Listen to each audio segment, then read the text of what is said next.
O ministro da Educação, Ricardo Velas Rodrigues, pediu a demissão do secretário executivo da pasta, Luiz Antônio Tosi.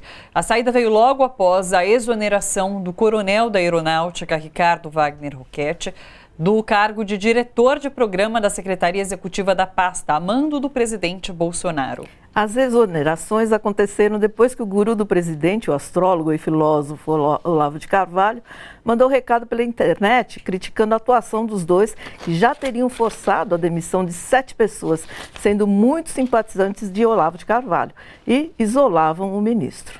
Em nota, o governo afirmou que as movimentações de pessoal e de reorganização administrativa levadas a efeito nos últimos dias em nada representam arrefecimento no propósito de combater toda e qualquer forma de corrupção. Bom, quem está com a gente pela web é o professor jornalista Laurindo Leal Filho, com quem a gente conversa agora. Oi, professor. Oi, boa tarde. Seja bem-vindo, professor.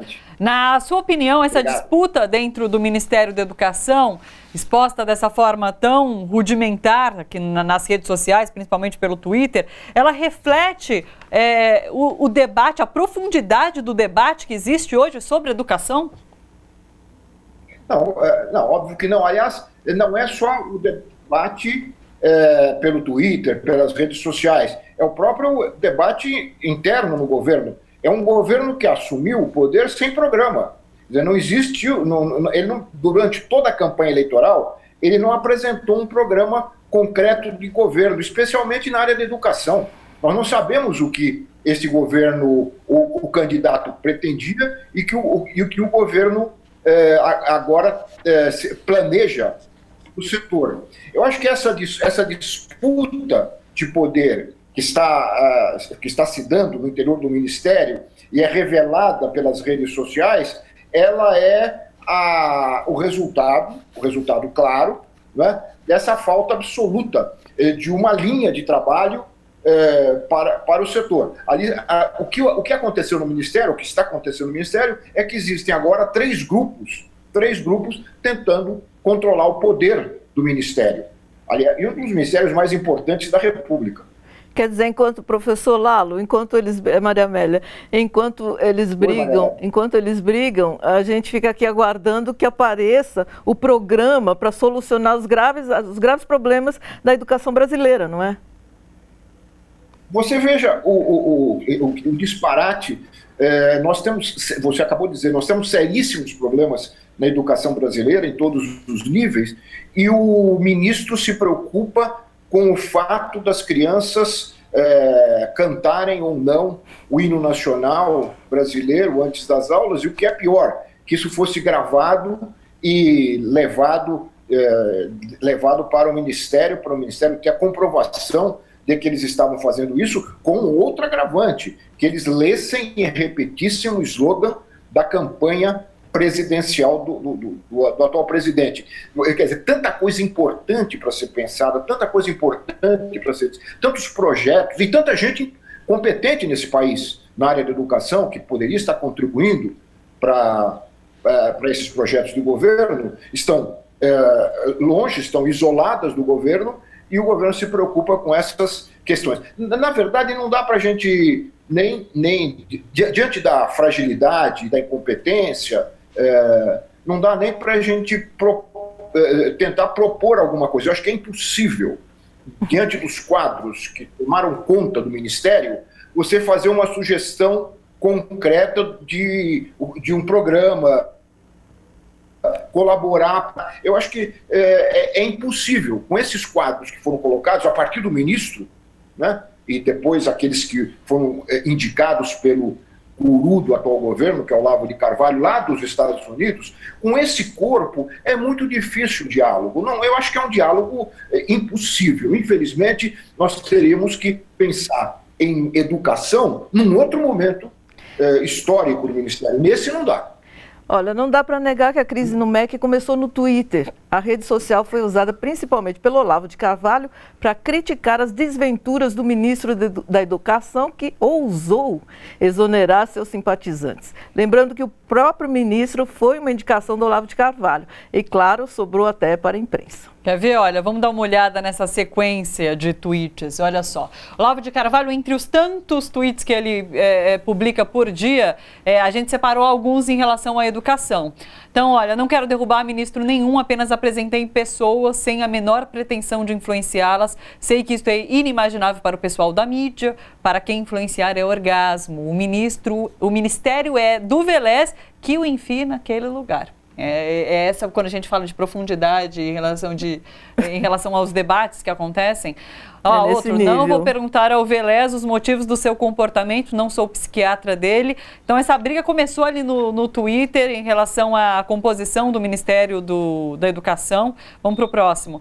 Só a renovação total e sem complacências pode salvar a educação brasileira. Recomendei o ministro Velés, mas se ele cair no erro monstruoso que mencionei no post anterior, ponham-no para fora. Depois que esses tweets começaram a aparecer, foi que aconteceu uma reunião ali, parece que com o governo Bolsonaro, e se tomou a decisão de demitir essas duas pessoas, um militar e o secretário executivo da pasta. Ricardo Velés chegou a publicar essa postagem, foi apagada logo depois. O Estadão publicou uma resposta que o Olavo de Carvalho tinha dado, que nega a intenção de derrubar ministros e manda recado para Ricardo Velés, que foi a postagem que a gente já leu. Ricardo Velés, então, respondeu ao Estadão que uma breve pesquisa pouparia o jornal de compartilhar conteúdo de conta falsa de Olavo de Carvalho. Fala, bom, vamos ao que interessa, trabalho, Lava Jato, MEC. No entanto, a postagem é real. Logo depois, o próprio Olavo de Carvalho falou que a postagem era dele mesmo, ou seja, ele tinha realmente mandado o Velés enfiar a pasta naquele lugar. Foi de fato o que aconteceu. Então, não era uma conta falsa, era o próprio Olavo de Carvalho falando. Agora, nessa queda de braço aí, o Lalo ainda está com a gente, né? Nessa queda de braço, eu tenho uma séria restrição a chamar o Olavo de Carvalho de filósofo, mas ele se assina assim, então o filósofo e o Velés, quem é que está levando a melhor? Olha, eu não sei, é uma disputa... A gente está levando a pior, com certeza. Agora me parece que há uma outra composição, aí há um outro grupo nessa disputa, que são os militares, e que estão tendo grande influência nessa relação. Então, eu vejo, Maria Amélia, eu vejo três grupos aí se digladiando. Os tais alunos, os seguidores do Olavo de Carvalho, né? Os militares e os técnicos. Ainda há técnicos do Ministério da Educação que ainda tentam preservar alguma dignidade ao Ministério. Ainda há pessoas ligadas à educação, principalmente algumas delas ligadas aqui ao Centro Paula Souza, aqui de São Paulo, que tinham algumas, que têm ainda, me parece, ocupam alguns postos importantes no Ministério. Então são três setores que estão aí se digladiando e a gente não sabe qual vai ser o resultado final disso. Quem perde é a sociedade brasileira. Isso, nenhum deles vai ganhar. Só a sociedade brasileira vai perder, a educação brasileira vai perder. Agora, o que eu acho curioso e lamentável é que essa disputa se dê através das redes sociais. Né? As redes sociais, que foram quase que decisivas para a eleição desse presidente, elas acabam virando um teatro de guerra, nesse caso específico.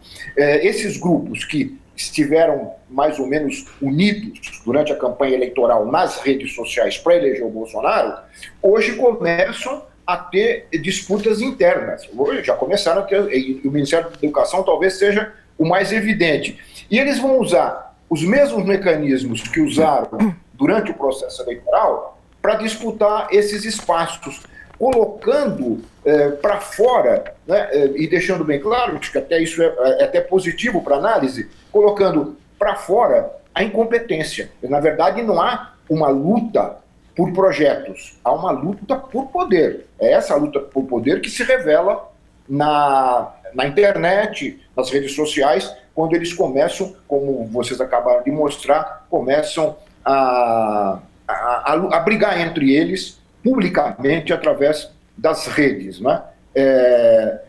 Não vejo uma saída simples, porque ela tende a ser traumática. A saída do ministro, né, que seria uma das possibilidades, ela pode vir, talvez, no bojo de uma transformação maior. Eu acho que a gente agora está falando do Ministério da Educação, mas este governo, depois das revelações feitas em relação ao caso Marielle, ele pode começar a mostrar que não tem uma vida muito longa, pelo menos se as investigações forem mais a fundo. E aí o Ministério entra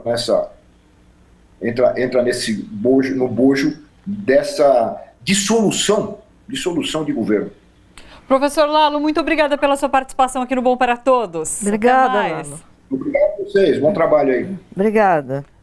Gente, bora fortalecer a TVT? É só clicar em inscrever-se e depois clicar no sininho. Pronto! Assim que pintar notícia nova, você fica sabendo no ato.